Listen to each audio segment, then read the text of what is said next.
You guys able to see the screen okay? Got a little PowerPoint that will roll more thoroughly here in a minute, but I first wanted to just talk you guys through our plan of attack here today. This agenda will be visible for a little bit until I load up our PowerPoint. We're going to, after our intro, we're going to talk about the newest news and questions that people are getting asked a lot. I have been getting asked a lot of these questions myself, but I've also been in touch with a lot of my guidance counselor and college admissions friends, and they're getting asked even more questions. So I'm going to try to answer as many of those as I can. Obviously, I'm not an expert on every single aspect of this process. You know, PJ Test Prep specializes especially in that, test prep, but we also do a ton of essay help and stuff like that, and the admissions game falls kind of right in. So hopefully a lot of this will be helpful to you guys. We also have a special guest today, Catherine Graham. Catherine is there with a spectacular headshot. Oh, and a pretty good regular shot too. She's going to tell you guys about financial aid. That is one thing that I'm not very good at, and so I brought in a pro to take you guys through what is changing, if anything, and you know what this is all about, what you guys should be doing this summer. And then we're going to get to, of course, the big thing, what should your summer plan be? In no particular order. We've got some things you guys should be working on. And finally, at the end, we'll do a little Q&A. And without further ado, let me just jump right into our kind of introduction. I'm Paul Jury from PJ Test Prep, also known as PJ. My last name is just like in the court. Feel free to make fun of it if you like. Some suggestions include injury, forgery, grand jury, perjury, or if I ever went to England and got knighted, I would be surgery. My first name, Paul, is less interesting. I'd like to think I was named after Pope Paul or city, St. Paul, which is the city I was born in Minnesota. I'm actually named Paul because my parents squeezed me out late in the fiscal year in Q4, right before Christmas, and their accountant said, guys, that was really good timing because now you're going to get a tax write-off for the entire previous year. And they were so stoked that they high-fived and named me after their accountant, whose name was Paul. So nerdily appropriate for somebody who runs a test prep company, I guess. In any case, you guys can always reach me. My info's in the packet here, but I want to talk about what you guys are here for, which is about what the heck is what that age stands for, is going on with college admissions this year and every year.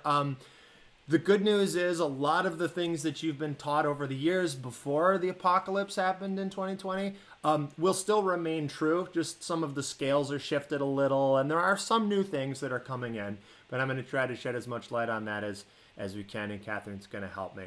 So I guess to start, you guys remember April when everybody was just stuck inside making bread?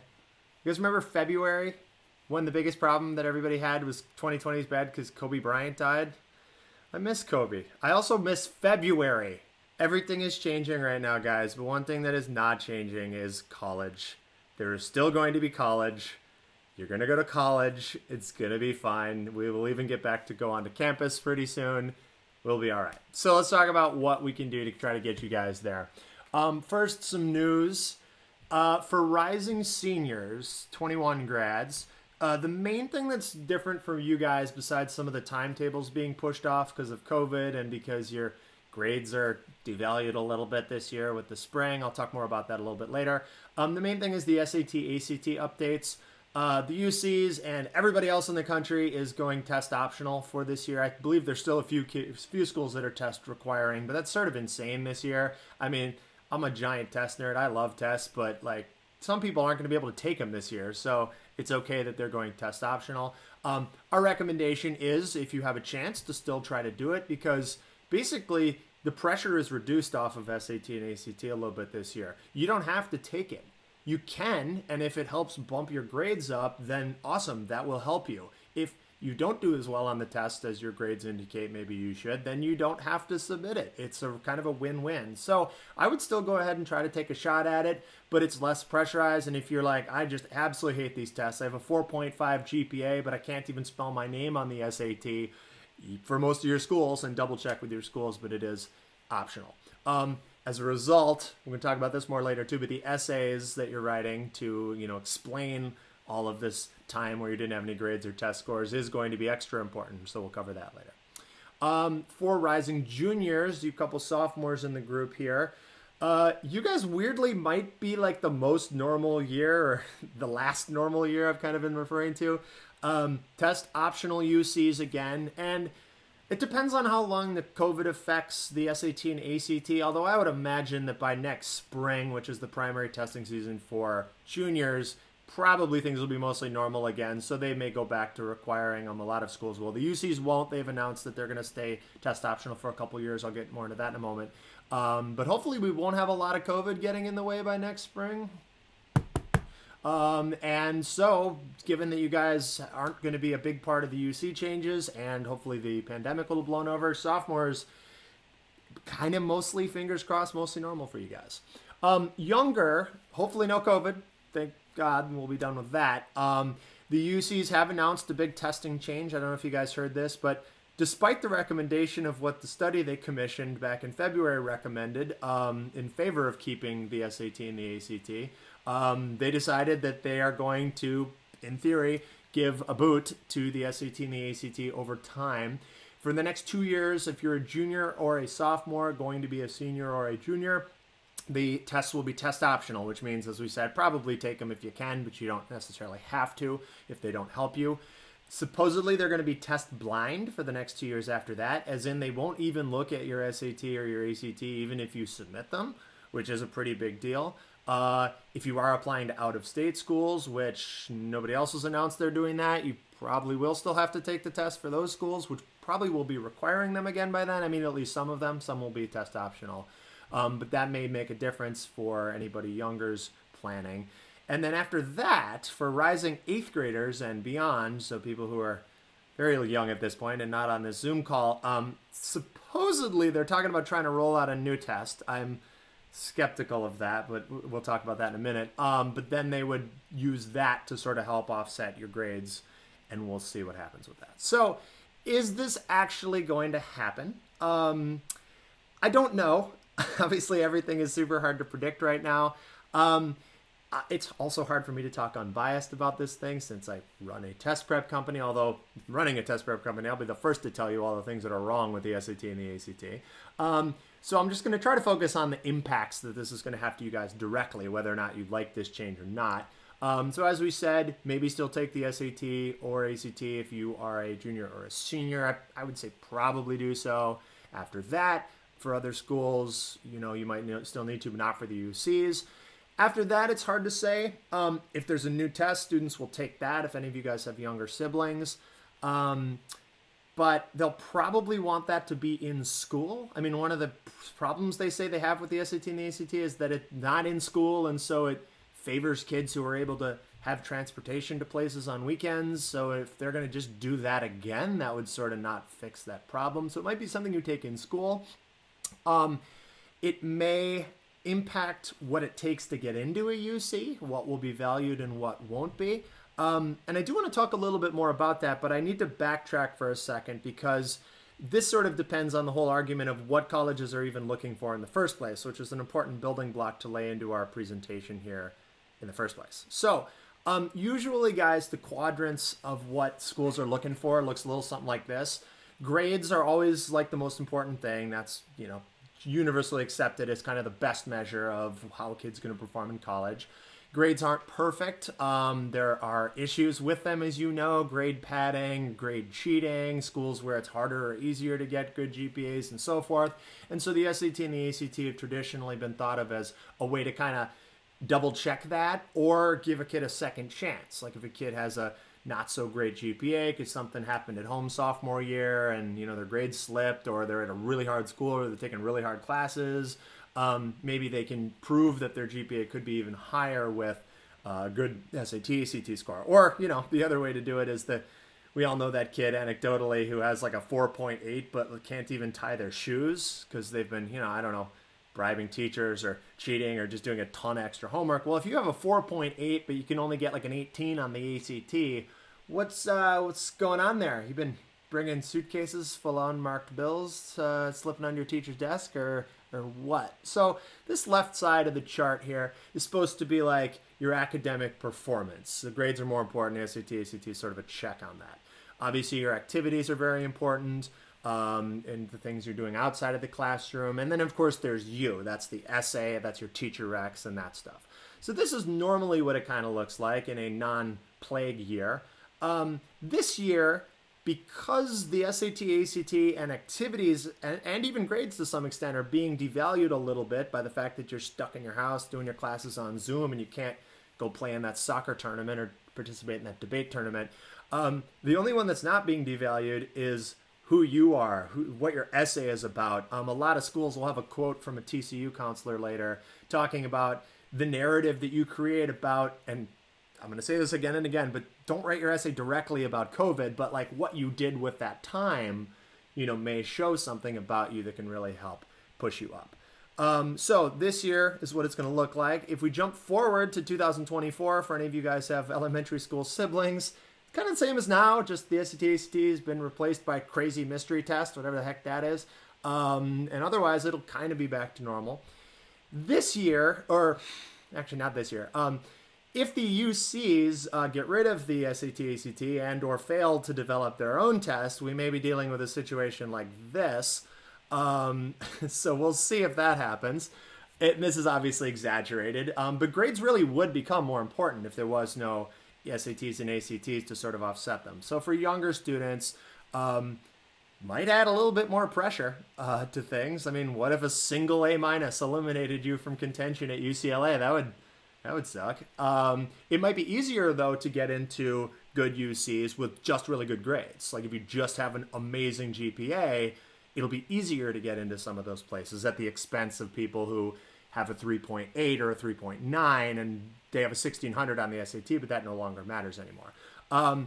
I don't know, but this may have the effect of deflating the UC's overall rankings. I mean, if every kid who has a 3.9 and a 1500 can't get into any good UCs anymore, so they all go out of state, like, is that going to bring the rankings down? Are they even going to want to keep doing it if that's what happens? Again, I don't really know. I'm very biased about this. It's hard to say. We'll kind of have to wait and see. This doesn't affect most of you anyway. If you ask me really what do I think is going to happen, I don't think they're going to successfully be able to roll out a new test in 3 years. It took the SAT 100 years to design and then revise a test that everybody hates. Are they going to make a better one that everybody likes in 3 years? Like, what about kids who still want to apply out of state, have to take this test, and then also the SAT? I mean, I don't know. Again, I have good intentions, and I do like what they're going for, but I'm not sure if this is the right way to do it. Anyway, I'll stop vituperating. That's such an SAT vocab word, back when the SAT had vocab. Anyway, so hopefully we'll see, but in all of you guys' case, it doesn't really matter that much. Now, some questions that we're getting asked a lot, and I wish I had firm answers for all of these, but some of these are very big philosophical questions. Are colleges going back in the fall? Are high schools? Some of them are not. It depends on the school. I don't even want to comment on what individual counselors said is probably going to happen at their school because that may change. It just depends on the school. So contact your individual school. That's the same answer to this next question. What are the admissions changes at my dream school? I really want to go to Pepperdine, or I really want to go to Berkeley, or I really want to go to Podunk Rainy River Junior College, or whatever it is you want to do. I mean, don't make that your dream school. Shoot higher than Podunk. But just contact the school, especially for the colleges. This is going to be something that also helps you get in an intangential kind of way. Demonstrated interest is something that schools talk about. Like if you've actually visited or you've actually contacted the school, that shows that you're more likely to go there if they let you in. And so reach out to the schools. Ask them what is going on. Even if you already know and you're just pretending like you have a question, that's kind of like raising your hand in class to get participation points even when you already, everybody already knows the answer. So that is a good thing to do, and it's a good way to satisfy your curiosity for these answers. Another big one that teachers have been talking about, and my counselor friends have been saying, everyone's asking them about this. How are pass-fail versus letter grades going to look to colleges and what to choose? Generally, the short answer is if a certain grade is really going to hurt your GPA, then I would go the pass-fail. But if it's not really going to affect it, or of course if it's going to help it, I would do the letter grade. Here's the thing to relax about, though. They're going to be so lenient about this. Like, they know how strange it's been this spring. And if your GPA is brought down a little by a grade you chose and you feel like you made the wrong call, it's not going to sink you. Like, especially if you talk about why you got that C in that class in the spring, like, they're going to probably let that go. Here's the TCU thing I was talking about. For students whose high schools enact a pass no credit grading policy, TCU is going to focus its academic review on curricular choices, so the choices of the classes you're choosing to take, which you still do have control over, and narrative accounts provided by teachers and counselors and by you in your essays. This is going to help shape that picture more. So if you're worried about anything with your grades over the summer and the spring, I would say worry less about that and instead focus your energy on thinking, what can I do about that? Can I reach out to a teacher or a counselor who can comment on that in an interesting way that can help me? Overall, though, again, don't worry about it. Just an anecdote. I had a student whose parents reached out and they said he has a really high GPA, like he had a 4.4 or something crazy like that, and obviously weighted. But he was having a really hard time with pre-calculus. And in fact, he'd gotten a C in that class in the fall, first C he'd ever gotten. And in the spring, he was going to get a B. And he was debating, should I take the B or should I go pass fail because that would hurt my GPA a little? And what we kind of all agreed on was that you have a 4.4. Like, there's not really a difference between a 4.4 and a 4.35. So take the B, show how you improved from a C, and then your GPA is still really good. What's the big deal? So there are times when a grade tells more than a pass-fail does, but it's totally okay to hide behind the pass-fail if what they would see underneath the cover is kind of ugly. So depends on the case, but don't worry too much. It's not as big a deal as a lot of you guys think it is. Should I take the SAT, ACT if my school's test optional? We covered that, but probably yes, because it can't hurt you. Will the SAT, ACT actually happen in the fall? I've been burned before. Probably with asterisk. My 3 asterisks for this mean that, yeah, things are uncertain right now. No one knows what this crazy virus is going to do. We are on the upswing, although a lot of knuckleheads are going and having 300-person pool parties, and so we may face a little bit of a resurgence, and they've predicted that. So it is certainly possible we could have more COVID impacts in the fall. I do think, though, that test centers now have a lot of time to adapt to this, and they're going to be way better prepared than they were this spring. So they may have more dates. The SAT's already added a date in September. The ACT is talking about doing something similar. They'll add more locations probably. They'll have, people sitting 6 feet apart. They have now room to prepare for that. They didn't have that time in March and April. So I think that's a reason that it may be much more likely to happen. They could also even be online. If things get really bad, these tests don't want to go out of business. And if they don't have any tests for much longer, that's maybe what's going to happen. So they really want to stay alive. And so they're going to find ways to roll out an online version of the test. People are asking what that format's going to look like. How the heck is that going to work? It'll be very similar to the current SAT and ACT. It ruins the point of their test if they change the format very much. So it's going to be just like what you guys, some of you have been in my prep classes, what you're prepping for. It's going to be the same as that, just online. And so you're able to just kind of answer the questions in the same way, and you'll send in your answers digitally. Will these tests be fair and secure that way? Probably not, but that's their problem. I mean, it's going to be what it's going to be. They're going to open themselves up for some problems, which is why they would much prefer not to do it this way. But they will still take your score. You will still have a very good chance of getting a better score than your GPA indicates. And so even if it is online and it seems kind of weird, give it a shot. It's the worst that happens. You wasted 4 hours of a Saturday morning and you didn't end up using your score. You're just going to waste that time playing Call of Duty anyway. All right. Last page of questions. How the heck can I research, explore tour colleges during the pandemic? If you haven't already started getting your college list together, you should have if you're a junior, but it's not too late to start. And sophomores, this is something you guys can start doing too. Start with college search websites. I know that's the most generic advice ever, but the internet is an amazing place. There's nothing that you can't find there. And there are, and I went and Googled this the other day just to see what's now available since the last time I did this a year or two ago. There are so many good websites. Catherine may weigh in on some of her favorites, but some that came up again and again on best college search websites were ones like College Navigator, College Insight, Unigo, CapEx. They're all different styles. Some of them are more databasey, and some of them are more like, Tinder for colleges where you're swiping left or right. I would Google best college search websites, look briefly at several of them, see what seems like a good fit for you, and then start adding colleges to your list via that. You can also reach out to your guidance counselors. They are able to help you and recommend colleges as well. They can also recommend resources. Visiting is a little harder because obviously we can't travel so much these days, but you can drive places. Campuses are generally all closed now, at least in California. I would still try to visit if you can and you feel comfortable doing that, but don't worry if you can't. Like in some years, it's not as good if you didn't ever want to visit a campus, but this year they understand.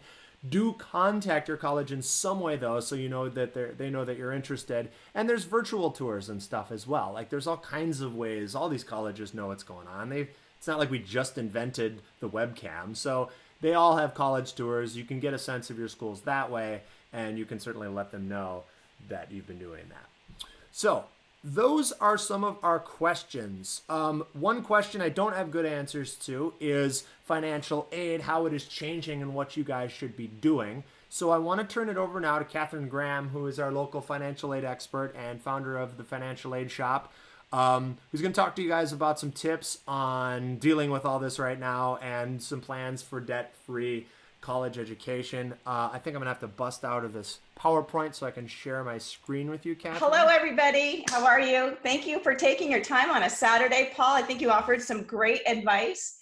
I've worked for colleges and admissions and financial aid offices my entire professional life. I actually gave campus tours as a college student many, many months ago. So I thought you offered some really great advice. So what I'd like to do in the short amount of time here is give you a quick update on the landscape and offer you 5 tips. Now I've added a 6th bonus, and it was really hard to decide because I have hundreds of tips. Like Paul, we're just eager to get all of our information out, but we know that you're overwhelmed. So we're gonna go ahead and get started.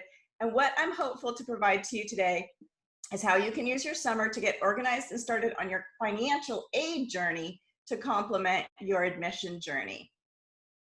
So very quickly, a little bit about me. I do live here in the South Bay. I've been presenting at college financial aid nights at many of the high schools and middle schools here in the South Bay for many, many years.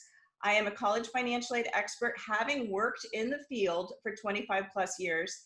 And while we are not traveling now, I do consulting for colleges and universities in financial aid and admissions. So I'm very current on what's happening, and I help colleges do a better job in getting information to their prospective students. So just a few of the schools that I've worked for in admissions and financial aid: LMU, USC, Whittier College. I've also worked at several colleges and universities throughout the United States. But my company is the Financial Aid Shop, and I'm really excited to be sharing my years of experience with families here in the South Bay and across the country. So my intention today is give you a quick update on the higher education landscape. I'm going to give you some must-knows. The must-knows will have the little orange piggy bank here, because at the end of the day, what I'd like you to be able to do in your college search process is keep an eye on affordability and financial fit.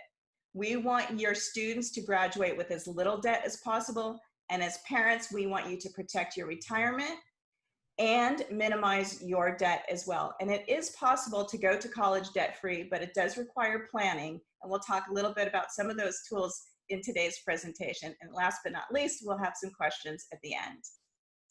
So let's very quickly go into some college financial aid landscape issues and concerns. Now, I don't want to scare you because there are solutions, but I think it's important as families planning for college, you are aware of some traps that I want you to stay away from. So first and foremost, it's taking longer for students to graduate from college. So as you're looking at the colleges, one of the important things to keep track of is what is the college's graduation rate. Now, in the olden days, when I went to school, and perhaps when Paul went to school, we would be able to graduate in 4 years. But now the data is tracking against 6 years, and many organizations are tracking against 8 years. So this is a quick snapshot that says that students that are going to a community college are graduating at a rate of 49% after 6 years, 51% if they attend a CSU, and 84% of students that start at a UC are graduating in 6 years. Now, this is an affordability conversation. The goal is to attend a school that you can get in and graduate from as quickly as possible, because the longer you stay in school, the chances are you're going to have to borrow more money and it will cost you more in the long run. So we want you to really be aware of graduation rates and the pitfalls that students are having as they're negotiating college today. The second thing that I want to bring awareness to is that students are defaulting on their student loans. And this is going to be a huge problem, and we don't want you to fall into that trap. We want you to only borrow what you need, and make sure that if you are borrowing, that you understand what your career objectives are and that your income is in alignment with your ability to repay your loans. So here's one of the things that I think is important for every student to know about projecting student loans. I talk to families all the time. They say, oh, I'm only going to be borrowing $5,500. Well, your college and university, when you apply for financial aid in your senior year, is going to perhaps offer you a maximum of $27,000 in financial aid. Now, this is a lot, and it's important for you to understand freshman, sophomore, junior, and senior debt, and if you need a fifth and sixth year, how that will impact your loan indebtedness as well. Now, currently, for this current year, the interest rate is much lower than 4.53. It's actually dropped to about 2.5% for 2021. And the student loan interest rates change every single year in July. So it's important to keep an eye on this student loan debt maximum as you're looking at colleges and universities, because this is very real for our students here in California. So you might say, Catherine, well, how do we know how much loans a student would borrow at a particular college, or what the graduation rate is? Well, I want to introduce you to our first must-know tool, which is the College Scorecard. This is an excellent tool to get some information about the graduation rates, the salary after completing college, and the average cost of the students that attended the schools before you. Now, this annual average cost is the amount of a family pays after all free financial aid. And I call these, in my programs and in the courses that I teach, I call these outcomes. And there are about 25 outcomes it's important to explore as you're looking and starting your college search. But the College Scorecard at collegescorecard.ed.gov is a great tool to start exploring the outcomes of the students that attended these colleges before you. And this is just Chapman College, Chapman University. You can look at and compare all of the schools in the United States with this tool. So I'm calling spring and now fall the asterisk semesters. Now, Paul, I think your conversation about pass-fail grades was really great. One of the things that's important to note is that schools will use your grades and perhaps your SAT not only to admit you, but to determine your eligibility for merit scholarships. So it's really important to go to your school's website and look and see how they are changing their scoring rubric to determine your eligibility for the merit scholarships. Now, merit scholarships are predominantly based on just your admission information, and schools do not look at your financial aid information. But as college is costing more and families have more need, some schools are looking at both your admission information and your financial aid information.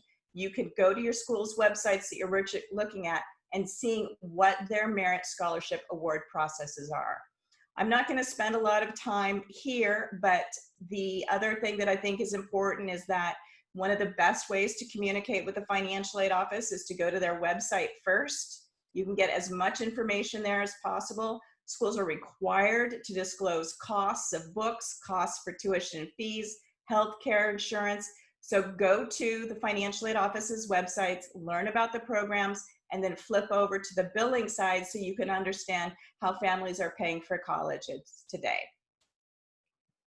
So very quickly, I know our families are struggling. It's a very difficult time for our high school seniors. I know we have mostly juniors and seniors here today, but what I'm seeing is about 67% of colleges and universities throughout the country will be opening up for the fall for online learning and online living with some arrangements made for safety. Now we do know our CSUs will only be online for the fall, but I suspect in the spring. So by the time you're all high school seniors, I think we'll be back to some kind of normal where all of our classes will be online and you will be able to study in person. But just to let you know, colleges are laying off employees, colleges are shutting their doors, and S&P is downgrading their ratings for some colleges and universities. Now, we want you to start at a college that you can graduate from. So one of the things that's really important to learn about, and we teach in my program, and I'll talk about that a little bit, is how to look for colleges to find out if they're safe and secure and financially sound so that you can start a school that you'll actually graduate from. That's super important.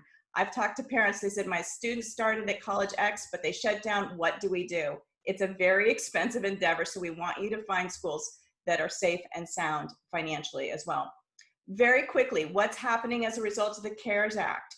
The good news right now is that students that have borrowed and are in repayment, all of their loan repayment are on hold, and the government has reduced the interest to 0%, which is really good news for students that are already borrowing.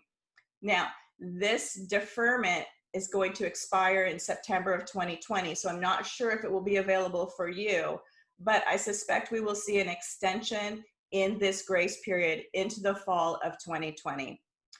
Last but not least, for our soon-to-be rising seniors, there will be a few changes to the FAFSA application. They're proposing that more questions be asked about families who have lost their jobs as a result of this pandemic. So almost weekly, I Google financial aid, and we passed the trillion results mark today.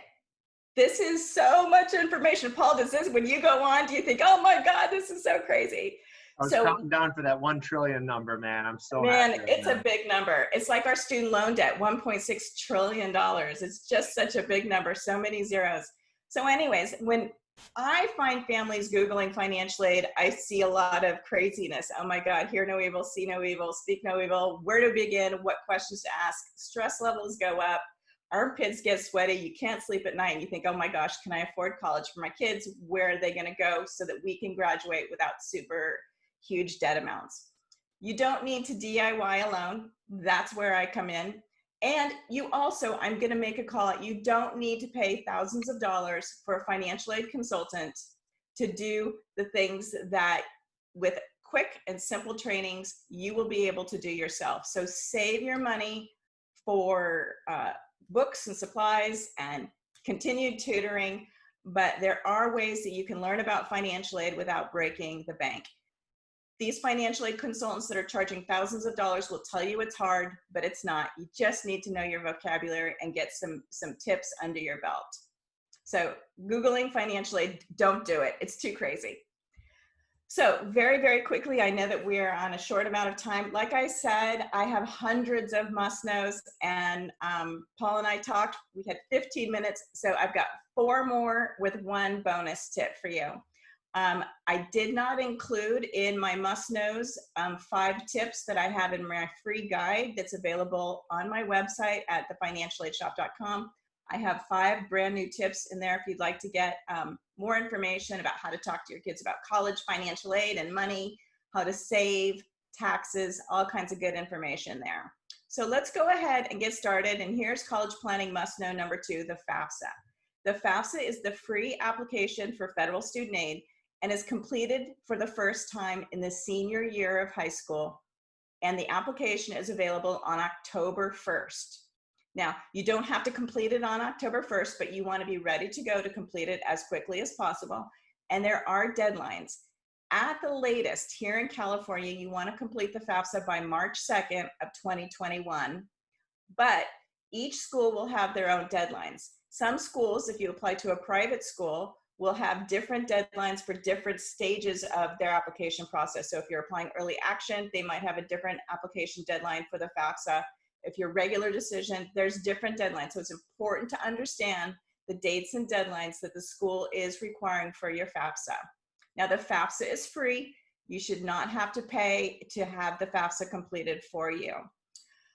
And let's see, if you want to practice with the FAFSA, here's a sub tip to tip number 2, is that you can go to studentaid.ed.gov and you can ask for a paper copy of the FAFSA for 2021, and you can see exactly what the FAFSA questions are for this current cycle. Get a paper copy of it. And it will help you navigate and learn about what questions are asked for parents and what questions are asked for students. So this to me is a super important tip, and I love working with families as early as 8th grade, because financial aid planning and preparing for a debt-free college education at a minimum requires 3 years, because your financial aid eligibility is going to be based on your tax returns that have already been completed 2 years ago.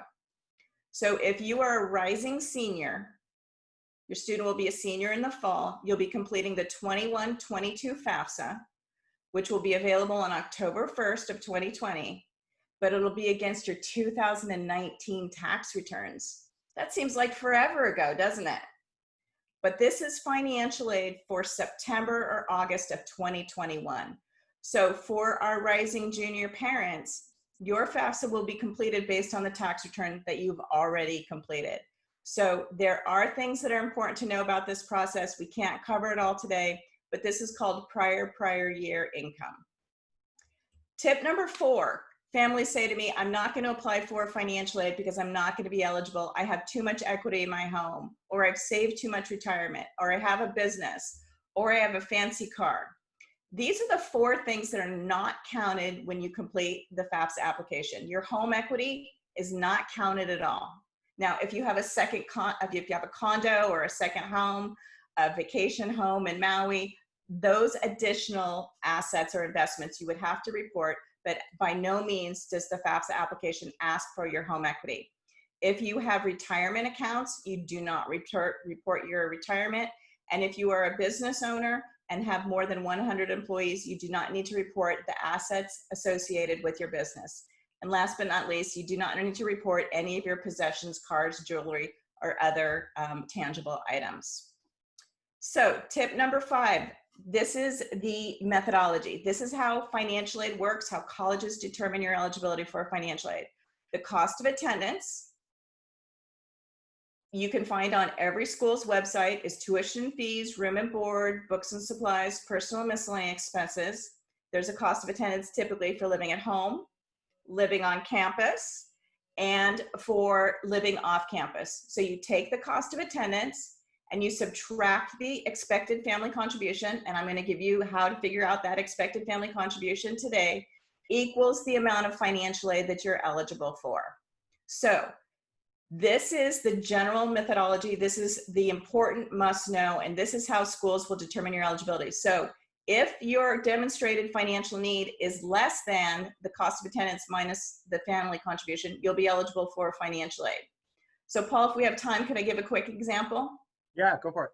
Okay, so let's say the cost of attendance is $35,000. That's about what we're paying these days for a CSU or UC. And your contribution, the federal government determines your contribution is $35,000. You don't have any demonstrated need. It's a flat 0. So all your student would be eligible for would be merit scholarships and non-need based loans. But let's take the cost of attendance at $35,000 and subtract an expected family contribution of 0, which means the federal government does not think you have the income or resources to contribute to your son or daughter's education. So if we took 35,000 minus 0 equals 35,000. You all with me? So in this example, you would be eligible for $35,000 of financial aid that would be made up of grants and scholarships, work, and student loan programs. So this is how colleges and universities work to determine your eligibility. Now, the only thing that you can truly control is part 2, your expected family contribution. You can control this by planning as early as possible, understanding the methodology. So how many of you want to know how to get your expected family contribution? Yes. Okay. So the part that you can control is the expected family contribution. And I'm going to give you the tool where you can go today, tomorrow, in 2 years, once a year. Every time you have a job shift, you lose income, you lose assets, you gain more income, you get more assets. And this tool is my bonus for you today. How many of you have heard of the FAFSA forecaster? Can I see a show of hand? Anybody heard of the FAFSA forecaster? Well, this is where you can go to enter in your students' income and assets and your parents' income and assets, And once you enter in all the information, you can also type in the cost of attendance for the different colleges and universities you're looking for. And it will tell you whether or not you're eligible for federal financial aid. And if you're not eligible for federal financial aid, I encourage you to not give up, because it's just one source of financial aid. But in page 5, in little tiny print at the bottom left-hand corner, there's going to be what's called your EFC. It's super small. Many families miss it. But this is what the government believes that you could contribute to your son or daughter's education for 1 year based on the information that you use today to complete this form.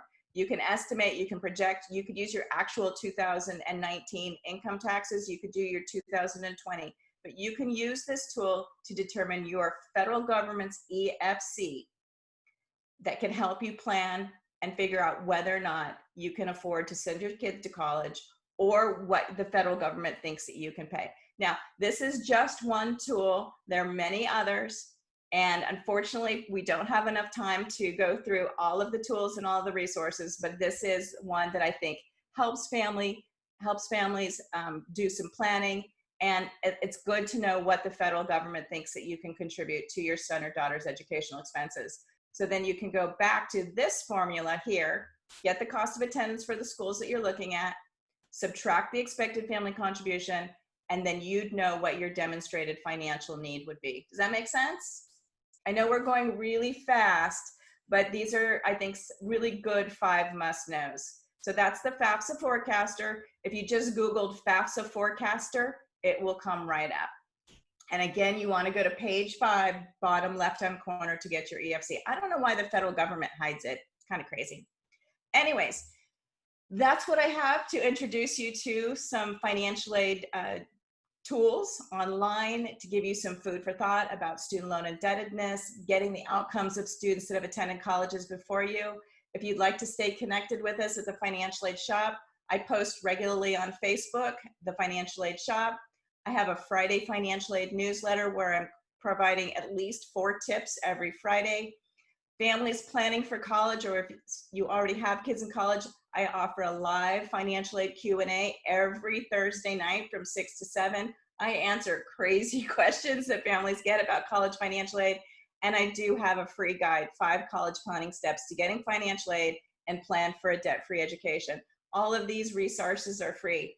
And if you're interested in additional resources, want to maximize my 30 years of financial aid experience above and beyond these free resources, I do have an online program that I'm offering at super sale right now for $197, because I know the access to college counselors and high school counselors is limited, and I want to help as many families as possible during this very difficult time. My website is thefinancialaidshop.com.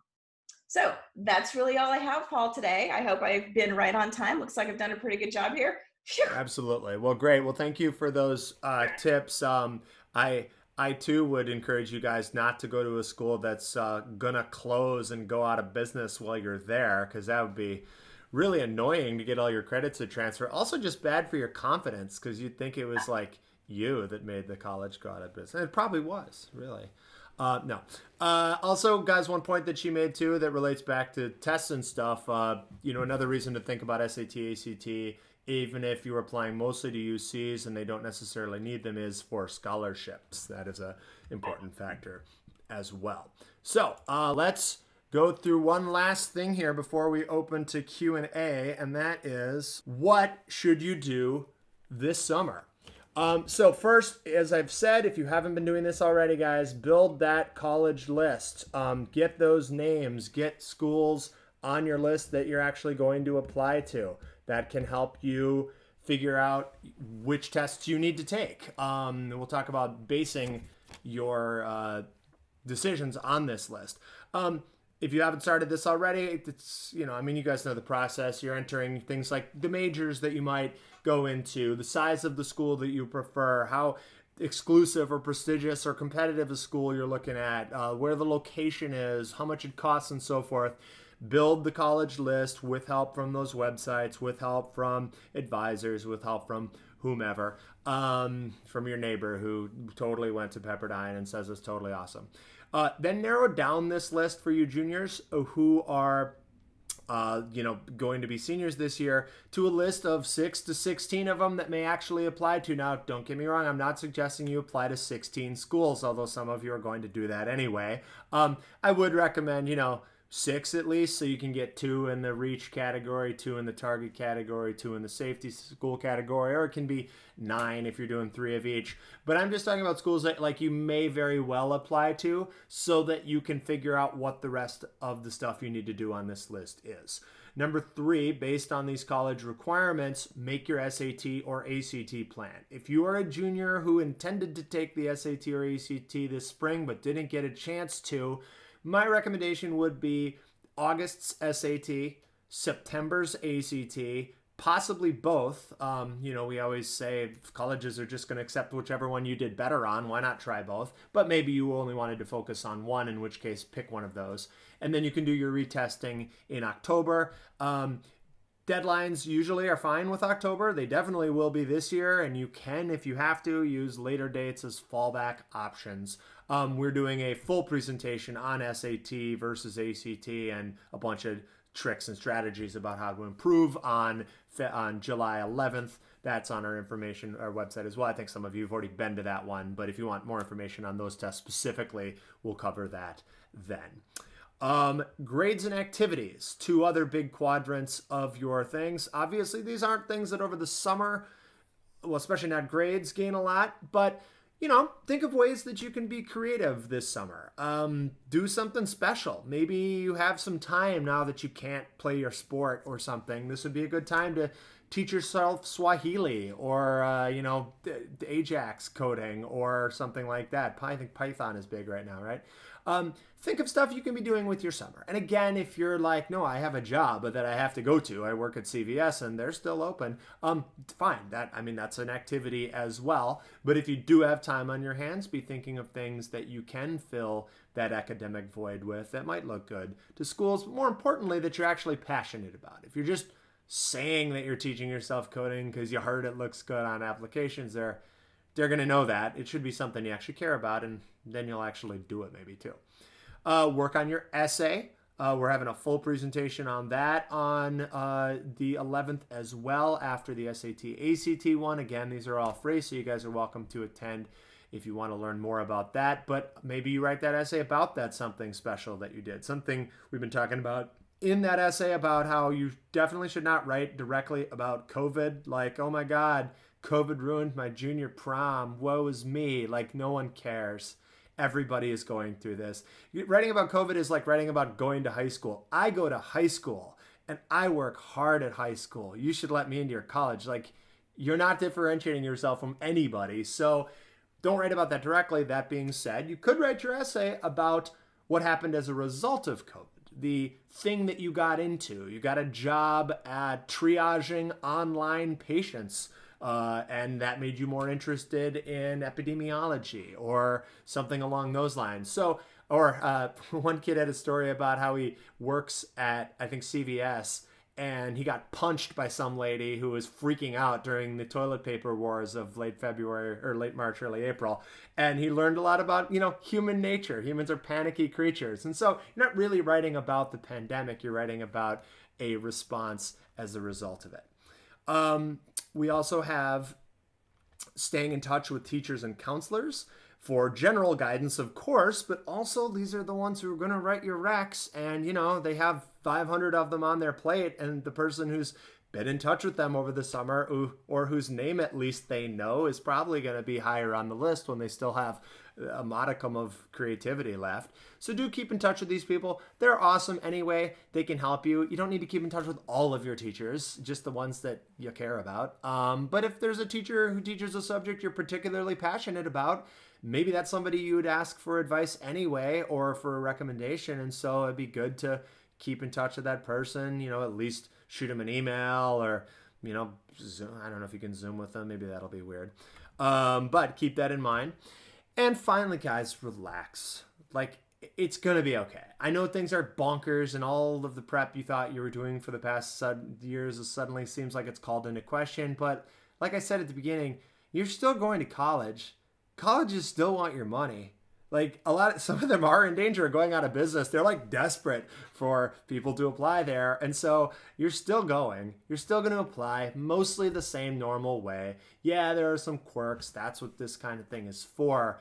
But it's going to be okay. Just relax. Do the best you can. And if you're not performing 10 out of 10 in every single one of these different possible categories that we've talked about, it's okay. Nobody's perfect. Just do you. If one of these things seemed like something you could be doing with your summer, make moves forward on that, and that'll put you in a really good place. So, before we get to the Q&A, other ways we can help. As I've said, guys, PJ Test Prep always has these free seminars. This is the first one we've done on COVID admissions. Luckily, it's the first time the subject's ever come up. But we all the time do these ones on essays and SAT, ACT. We have more in the fall that theoretically are scheduled to be in person. We'll see. But I'd love to get back into the Holiday Inn Express and Hermosa and do them. We are doing the July 11th one online, though, so you're welcome to join us for any of those. We, of course, have SAT classes, ACT classes, essay classes. Our schedule is on our website. I believe it's also in the back end of the handout that you guys got. But if you are looking at taking these tests over the summer, we have a class for SAT and for ACT. They both start after 4th of July and might be a good way to use your summer to put yourself in a better place for scholarships and so forth. We're also teaching our usual essay class, which is extra popular this year, as you might imagine. In this class, we bang out all 4 of your UC Insight essays as well as the Common App essay. And so it'd be nice to have those done in August and looked at. I'll be reading all of the essays and stuff and making sure they're not embarrassing for you. So that's another option if you need the help.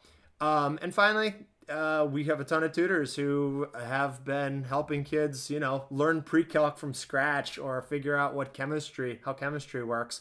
And so certainly we can just help you guys with whatever subject that you need. But basically, we're just here as a resource. So reach out to us if you need us. pjtestprep.com is our website where the schedule and classes and stuff are. The /RSVP is where you can sign up for all those free events. And that is the last page of what I've got here. I want to open this up to Q&A. I already see some people in the chat doing that. So while the rest of you guys are postulating, maybe that'll be the easiest way to do it. Let me unscreen share and then... Oh, it was already on-screen sharing. I'm sorry. I forgot to give you guys the visuals for that part. That's okay. I'll put them in later for the video. Let's look at the chat, though, and see what is going on in your questions. I saw one about the subject tests. Are they necessary for the UCs? If by necessary you mean required, then no. If by necessary, do I suggest you take them? Yes, for the same reason that I suggest maybe taking the SAT and the ACT. They aren't needed. And so if you are not thinking you're going to score very well on these tests, especially because you juniors are at a disadvantage because, your AP history test was in May and there wasn't an SAT you could take right after. So now you have to forget all that stuff over the summer and try in the fall. That will bring the curve down, though, so that's nice if you can retain some of that. But do it for the same reason that you might do the SAT and the ACT, because if it does yield a good score, then you may be able to use that to help bump up your other numbers. And if it doesn't go well, then you don't have to submit it.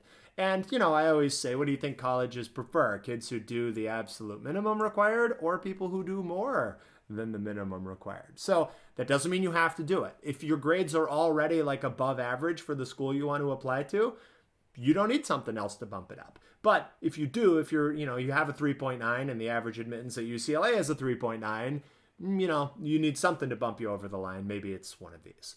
I've also got a refresher SAT for the test. Anybody who's already taken our class, one nice thing about PJ Test Prep's course is you can retake the same course as many times as you want for free. It's like buying tickets to see Avatar 2, and then you can just keep going back over and over again. You don't have to pay again. So some of you have taken our classes and you can come to them for free. We will have some free videos on our website, or our YouTube page rather, where you can just do some review. Or of course we have these classes if you haven't done classes with us yet. But yeah, there's a lot of ways that we can help you guys, free and otherwise. And there's other resources online as well. The essay portion of the SAT and the ACT, same thing. The UCs in past years have required it. So since they're not requiring the test, they're obviously not requiring the essay either, but it kind of falls into the same boat. Again, if it doesn't go well, fine, but it's good to show that, yes, I can actually write. If you know that you absolutely suck at writing and there's just no hope for you to ever learn how, you can always skip it because, again, it's not required. But I would put that in the same boat as the SAT 2 subject tests. And also, share the screen of what to do during the summer. Oh, someone's looking at the attachment. Thank you, Noah. You tried to warn me that I was just not even sharing my screen with you, and I ignored you, and now here we are. What other questions can Catherine or I answer for you guys, if anything? Feel free to unmute yourself or type it in the chat. If not, I thank you guys so much for being here today. Thanks for taking, it looks like a whole hour out of your Saturday sunny afternoon. There is still time to go to the beach. I'm going to try to do so. But thank you guys for having the patience to stick around with us. And I appreciate that. Yes, you guys are welcome for thanking me in the chat. Catherine, thank you as well. Again, look her up if you want some more depth on that. Those hour-long presentations are able to go a lot more detailed. If you didn't get the handout, let me know. Catherine will send hers around too, so you can look at those. And we thank you guys so much for coming. I hope this was helpful, and we love you. Thank you guys. Thank you, everybody. Have a great weekend. Thank you, Paul. Thank you.